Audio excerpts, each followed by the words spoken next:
Muito bem, olha, a partir de agora todos os vices definidos, Jacó Jacome representando aí com a chapa do pré-candidato Carlos Eduardo, Joana Guerra com o pré-candidato Paulinho Freire, Milcley Leite com a pré-candidata Natália Bonavides e José Odon Abidin como pré-candidato de Rafael Mota, os 4 principais candidatos. Virginia Tchelle, vamos fazer uma análise como é que esses vices vão agregar quem sai na frente nessas escolhas. Olha, minha cara Alice, meus caros ouvintes, né? As cartas estão todas na mesa. A gente já começa fazendo essa afirmação.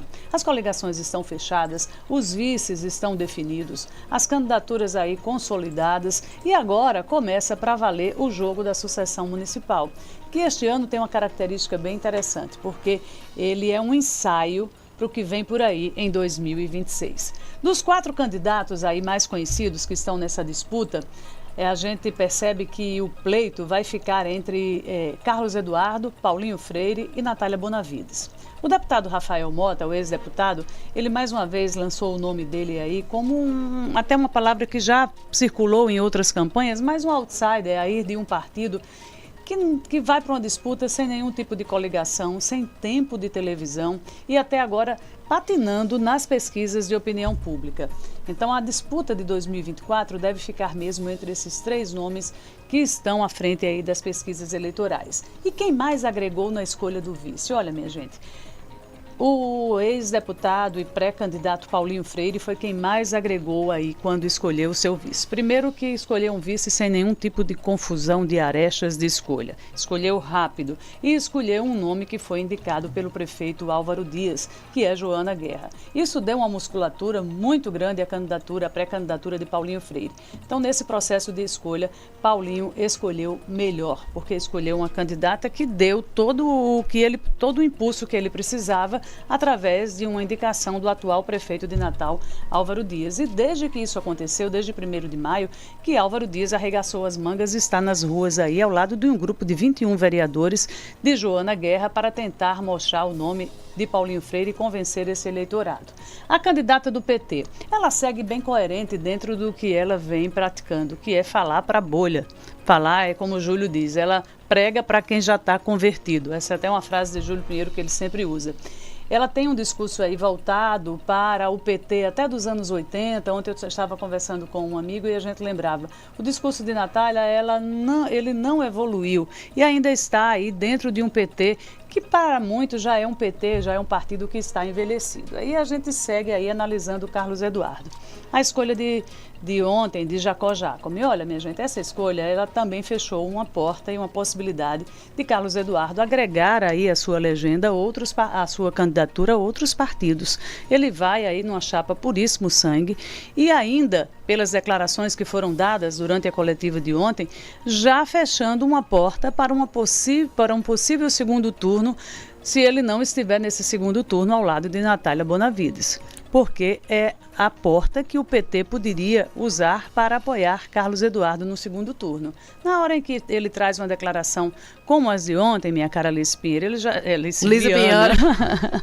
Lize Pinheiro de Júlio Pinheiro. Sim. Minha cara Alice Viana, ele já está aí fechando uma possível apoio até de outras candidaturas, de outros, não só do partido, mas também de simpatizantes do Partido dos Trabalhadores para uma disputa de possível segundo turno. E ainda mais, ele, no palanque dele, o Sargento Gonçalves, também dá uma fechada de porta aí para uma disputa de segundo turno. Então, Carlos Eduardo, ele tinha até opções aí de ter escolhido um outro vice de outras legendas, com potencial de tempo de TV, com potencial de trabalho mostrado aqui na cidade, com nomes até mais conhecidos, e aí o próprio Rafael Mota, ele já eliminaria um candidato da disputa, ou então o vice sendo do Solidariedade, mas não, ele optou pelo segmento evangélico, que já é um segmento dividido, e trouxe para o palanque dele uma figura que tem a imagem da direita. Isso para um segundo turno, diante das declarações que foram dadas ontem, já vai diminuindo aí, fechando uma porta, deixando apenas uma janela, caso ele chegue aí para a disputa em segundo turno com um candidato que não seja o candidato do PT. Sobre a presença do deputado federal Sargento Gonçalves Virginia Tchelle, tem coerência porque Carlos Eduardo chegou a declarar um voto contra Bolsonaro na campanha presidencial.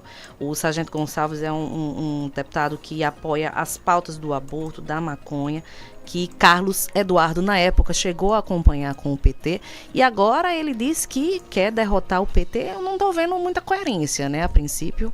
Carlos, ele teve essa passagem pelo o próprio também pré-candidato Carlos Eduardo chegou a dizer que a missão era derrotar o PT. Pronto, essa frase de ontem, para mim, ela é uma frase que ela está gravada e vai ser usada diante das circunstâncias do comportamento do eleitorado de Natal no segundo turno. Minha gente, uma disputa que tem hoje Paulinho Freire, Natália Bonavides e Carlos Eduardo como candidatos em potencial para ir uma disputa em segundo turno, você dar uma declaração como essa, você já está eliminando aí a possibilidade de uma aliança. O PT já é difícil de apoiar alguém que não seja do PT, isso já é fato.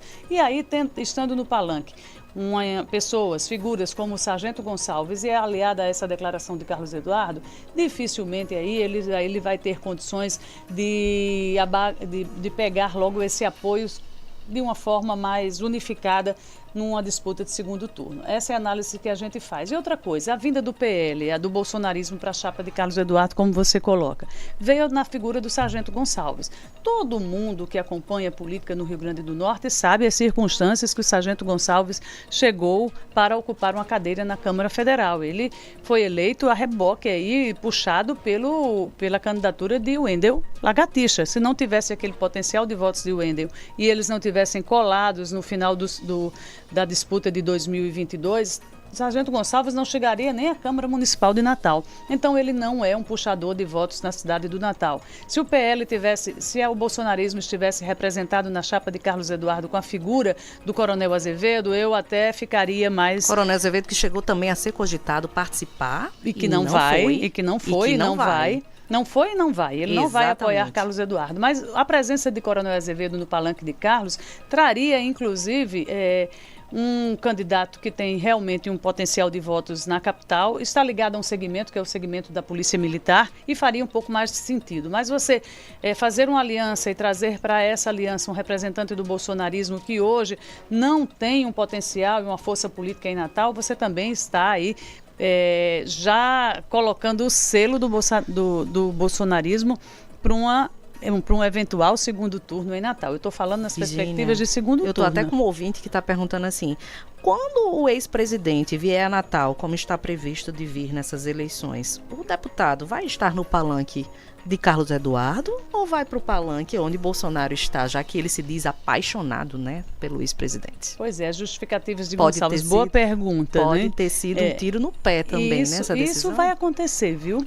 Eu conversando com algumas fontes, o que ela me dizia é o seguinte: Virgínia, Carlos está focando também na possibilidade de uma gestão, né, se ele vier a ser eleito, que tenha compromissos aí com recursos federais através de emendas parlamentares para Natal, porque nesse aspecto aí sim, todos os 8 parlamentares têm condições de enviar recursos e de ajudar Natal a administrar. Então ele daria esse peso federal, federal e muito vinculado aos recursos que cada parlamentar tem hoje para destinar para estados e municípios. Então esse teria sido o compromisso de Gonçalves perante a candidatura também de Carlos Eduardo. Mas é uma definição. Nós já temos aí um candidato que é Carlos Eduardo, que nem está definido como centro, nem como direita e nem como esquerda. Carlos, hoje a gente não pode... Qual o perfil ideológico de Carlos? E ele dizia ontem o seguinte: Bolsonaro e Lula, eles não moram em Natal. Foi que outra frase dele, né? Nacionalizar a campanha, ele não está né? querendo nacionalizar a campanha justamente por isso, porque ele não está com essa identidade ideológica perante o eleitor. Ele tem esse perfil desse lado, do outro, e tem um Indo, centro. Inclusive, na contramão, né, das outras pré-candidaturas. As outras pré-candidaturas a gente já vê um alinhamento ideológico, né? Exatamente. Natália clara, né, nítida, e Paulinho Freire dando aí essa cara de direita aí a pré-candidatura dele. Então estamos aí com tudo posto e apesar de tudo isso que a gente está falando, é bom a gente lembrar que Carlos Eduardo até agora começa agosto à frente das pesquisas de opinião, né? Por mais que ele enfrente todas essas dificuldades que a gente falou, ele hoje ainda lidera as pesquisas de opinião. São fatos que a gente vai acompanhar, rotina aí das eleições, e uma coisa é certa: agosto começou, a primeira grande data é o fim das convenções, que é dia 4, e a partir daí registro de candidaturas e logo em seguida começa já a propaganda nas ruas e depois no rádio e na televisão. Pois é, sobre esse anúncio do deputado Sargento Gonçalves, já tem gente se manifestando aqui no nosso chat do canal do YouTube, a quem a gente agradece a participação. Espero que já tenha deixado o like, se não, esse é o momento, viu? O Tiago Pinto falando: bom dia, bancada. O Wendel Lagartixa nunca teve tão certo sobre sobre esse sargento Gonçalves. Ele é traíra, segundo ele. Quem está falando também é o Francisco de Assis Farache. Uma tristeza esse deputado Gonçalves. Lamentável. Então, são as nuances aí das escolhas que acabam ou prejudicando ou favorecendo. A gente vai ver com o tempo, viu, gente? São 8 horas e 23 minutos. Repita. 8h23 e tem ainda falando sobre eleições, porque